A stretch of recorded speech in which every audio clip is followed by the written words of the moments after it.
Kebanyakan dari kita dibesarkan untuk mengejar satu hal, yaitu warisan.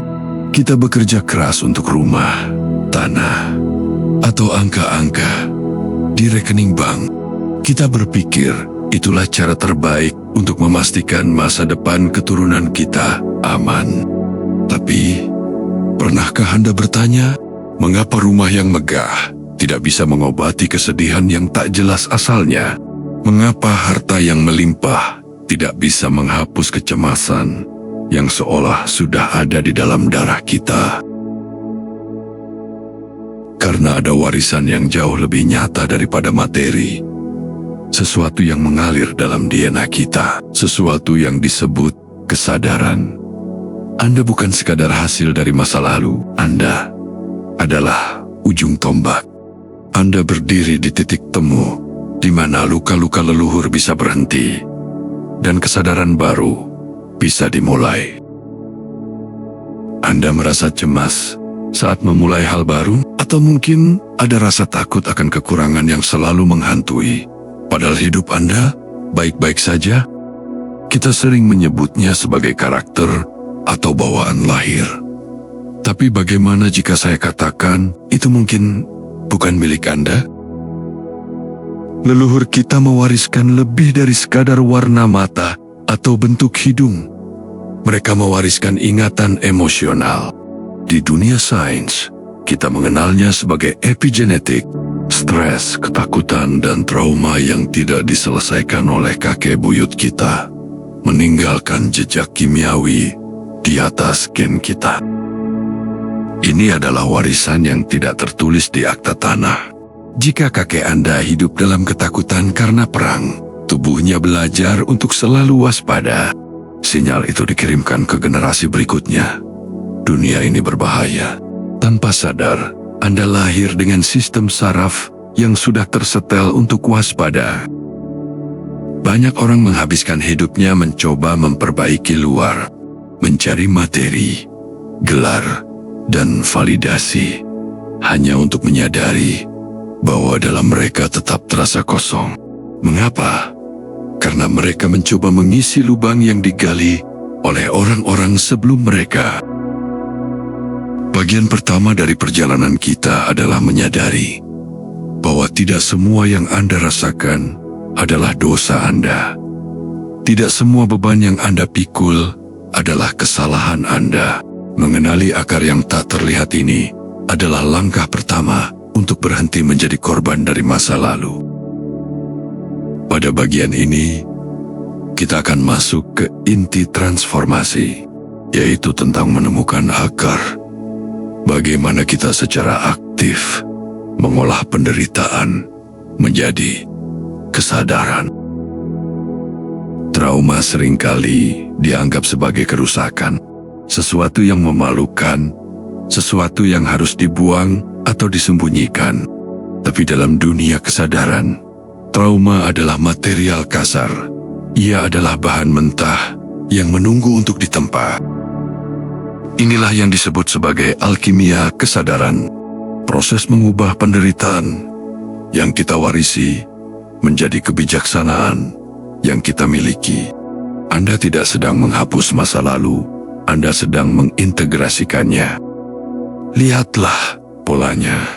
Ketakutan leluhur akan kekurangan, jika diolah dengan kesadaran, berubah menjadi ketelitian dan rasa syukur. Kecemasan yang berlebihan, jika dipahami akarnya, berubah menjadi intuisi yang tajam dan empati yang dalam. Anda tidak menjadi lemah karena luka. Semakin ditekan, Anda justru semakin kuat. Ingatlah, emas tidak akan murni tanpa api yang panas. Begitu juga kesadaran Anda. Tanpa tekanan dari masa lalu, Anda mungkin tidak akan pernah terdorong untuk mencari kedalaman batin Anda hari ini. Luka Anda bukan lagi cacat. Luka Anda adalah sertifikat kematangan jiwa. Bayangkan, bagaimana jika anak cucu Anda nanti tidak perlu lagi berperang dengan hantu yang sama dengan Anda? Bagaimana jika mereka lahir dengan sistem saraf yang sudah tenang? Karena Anda telah menyelesaikan badainya di masa sekarang. Itulah warisan yang sebenarnya. Materi mungkin bisa habis atau hilang ditelan zaman, tapi kesadaran yang telah berevolusi tidak akan pernah bangkrut. Ia adalah satu-satunya harta yang tidak bisa dicuri. Ia adalah bentuk keabadian yang paling murni. Jadi, berhentilah sekadar mengumpulkan benda. Mulailah mengolah jiwa.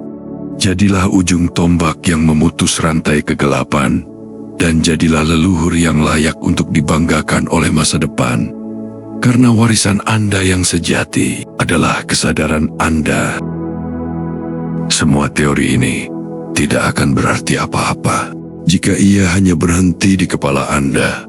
Kesadaran bukan tentang apa yang Anda ketahui, tapi tentang apa yang Anda lakukan saat rasa sakit itu datang kembali.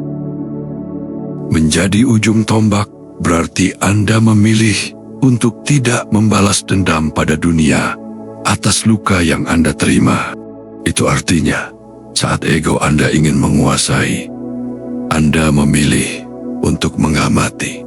Saat ketakutan lama muncul, Anda memilih untuk tetap tegak. Itu adalah kemenangan kecil yang akan bergema selama ratusan tahun. Jangan menunggu dunia berubah untuk menjadi sadar. Jangan menunggu anak Anda lahir untuk mulai menyembuhkan diri. Mulailah sekarang di titik dasar Anda sendiri.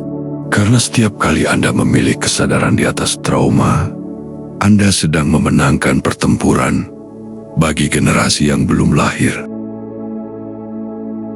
Mungkin tidak ada yang akan mengucapkan terima kasih kepada Anda hari ini. Mungkin tidak ada yang akan melihat betapa beratnya perjuangan batin yang Anda lalui. Tapi ketahuilah, masa depan sedang memperhatikan Anda. Mereka sedang menanti fondasi seperti apa yang Anda bangun untuk mereka. Nama Anda mungkin akan terlupa, tapi frekuensi kesadaran Anda akan hidup selamanya dalam setiap napas keturunan Anda.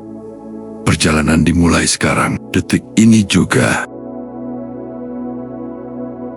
Jika Anda ingin mengubah masa depan garis keturunan Anda, jangan hanya menimbun harta untuk mereka. Selesaikanlah luka Anda. Murnikanlah cara Anda memandang dunia. Dan bangunlah kesadaran yang tercerahkan. Karena pada akhirnya, kado terindah yang bisa Anda berikan kepada masa depan adalah diri Anda yang sudah selesai dengan masa lalunya. Dan kesadaran Anda tidak akan hilang selamanya. Abadi.